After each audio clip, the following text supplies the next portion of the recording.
YouTube, what up? Your boy Big Green here back live with another one for No Days Off. All right, everybody, we back. We down here at Creekside. Got a couple of hounds out with me. We got 3 females and he and old Thorman back at the camp. He got a 1-track mind, so instead of fighting with him or causing chaos, he just got left where he was at along with the other 3 females. All right, so we out here. Today is gonna be story time, right? So now, before we get into this, I don't condone any of these training methods. This is just a story that I know about. None of the names gonna be real. The dog name's not even real, right? So, and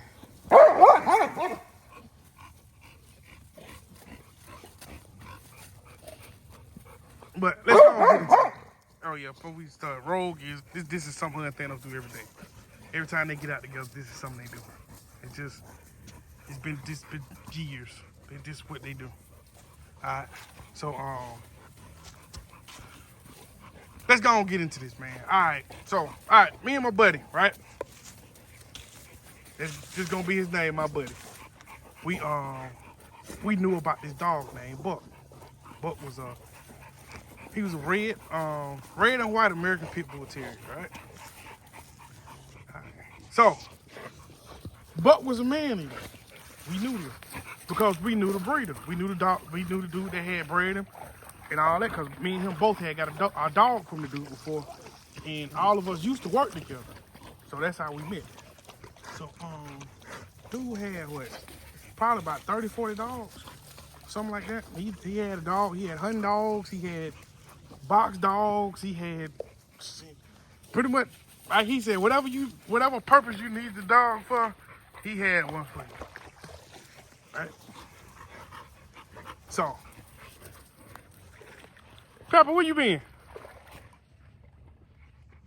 Just Pepper in the water, yeah. You been somewhere. You hot. But, okay, Buck was the dog. Buck was a man eater. All right? Buck was crazy. Buck was bananas, man. Buck was, I'm talking about, Buck was trying to kill you. He wasn't trying to just bite and hold. Buck was trying to maul. If he got a hold to you, he was going to maul you. Right? So, the guy, he wanted to get rid of Buck. He was tired of him, right? He was a hard keeper. Not only was he a man, he was just a hard keeper. The dog was just with... Any of y'all that had multiple dogs and had a hard keeper, y'all know, they tear up everything, right? And if you ain't got the right setup or whatever for them, you constantly buying stuff, you're constantly trying to find a way to shelter this dog and keep him from getting loose to destroy or kill something or hurt somebody. Hard keeper. So the dude, he just got to the point where he said he was tired of him. He just wanted to get rid of him. It was either, but he wanted to give him to, he didn't want to put the dog down. That was the whole point of it. He didn't want to put the dog down, right? He just wanted the dog to, if the dog went to somebody, he wanted him to go to somebody that could handle the dog, that understood what this was, right?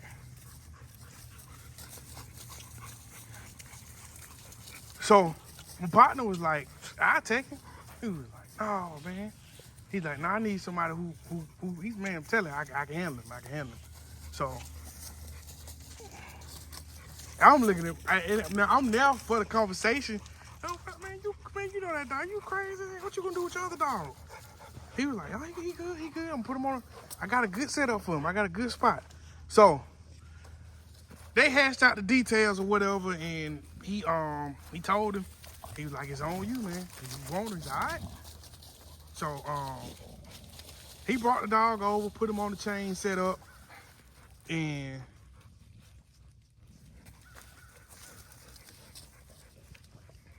it was my partner dog. So, sorry, I'm pausing. I'm brought my crazy self out here with some shorts on and these bugs are having these mosquitoes are having a field day on my leg. So, let's what is it? Okay, yeah, he brought the dog over where they hashed out the details. You know what I'm saying? He told him because he knew we knew about dog. We had been and my partner, he already had like what 10, 12 dogs somewhere, but he had my partner had American Pit Bull Terriers and American Bulldogs, right? So and he had some mixes because some of them he was crossing. So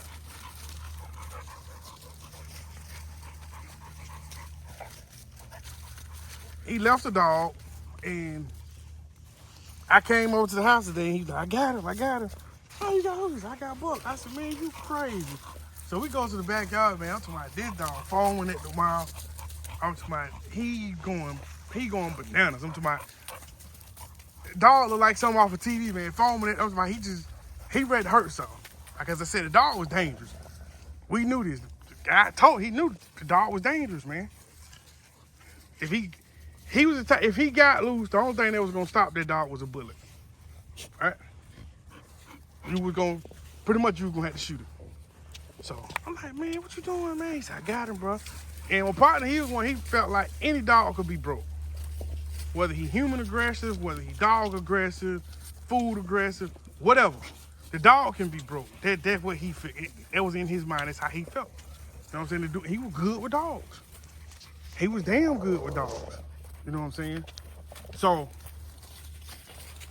he got the dog. I'm like, man, what you gonna do, man? He said, I got him. So basically how it went, this is what he told me. This is something he told me. Some of the days I went over there, seen some of it. Most of the time I wasn't there. You know what I'm saying? But this is what he told me. He was like, okay, for the first couple of days, he went outside with his dog, did his normal routine with his dog. He didn't acknowledge the dog. He didn't even make eye contact with the dog. Because he said when he went out, the dog was at the end of the chain, ready to kill him. You pitiful.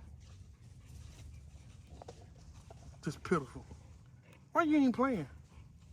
You want somebody to pet you, don't you? Don't walk out because you don't kill him. What?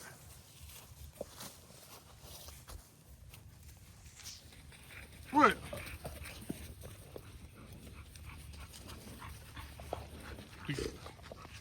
All right, now go do something with yourself. But okay, back to the story. Spike, bag up.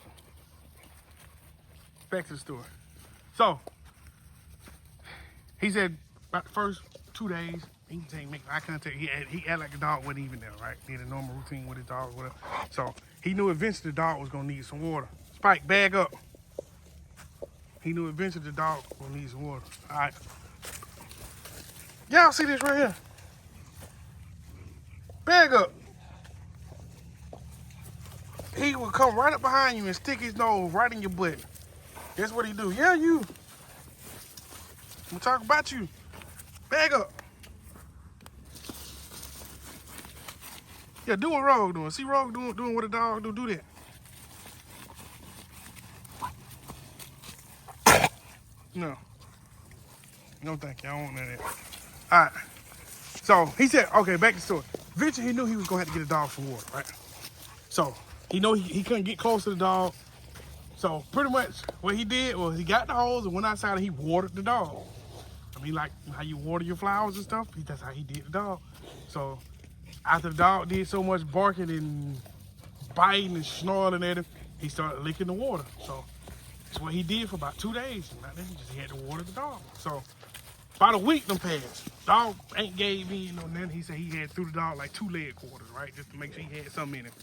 So about in a week, he only got fed like 1 time.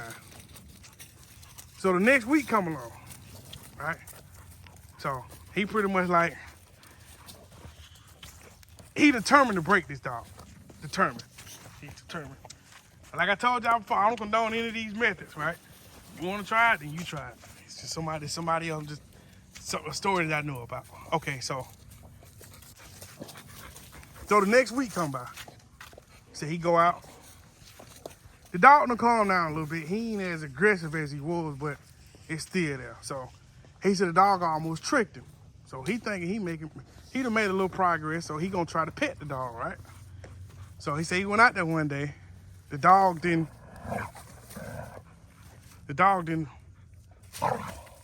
react like he usually do when he went out there. Like the dog was laying down, chilling. So he said he was going. So he walked inside range of the chain. One thing, if y'all don't know about a dog that's on a chain setup, after they've been on the chain setup for so long, they know how far to go. They know when you're in range or something. They learn all that, right? So he said he walked in. He get about 2-3 steps inside a ring, and the dog jumps up and charges at him. He busts his ass almost. He almost broke his neck trying to get out of range. So, all right. So he go out there. He watered the dog. He said so. But 2 days after that, he go outside. The only thing he been doing is getting the dog, making sure he had water. So he was going out every day with his other dogs, doing his normal routine. I mean, walking them, feeding them, petting them, playing with them, all this, right? So he said he went out one day and Buck just walked to the end of the chain, laid on his back, and I put his feet up like I give up. So he said he was still scared. Where you been? Y'all see what I had to put up with this dog? What is that on your neck? Bag up. Bag up.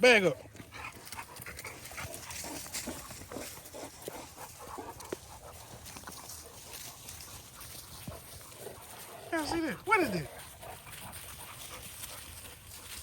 Y'all had to watch out for Pepper, man. Pepper come up, been out here in these woods somewhere, and she'll come back.